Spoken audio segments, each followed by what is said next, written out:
Hi, I'm Natalie from Trafford Fireplaces in Carlisle, and I'm going to show you how to change the batteries in your Gazco fire remote control. So if when you try and switch your gas fire on with your remote control, the red light doesn't light up like this, then your batteries are probably flat and you're going to need to change them.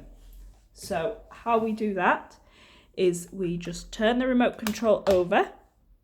And this cover here, we can just slide off like so.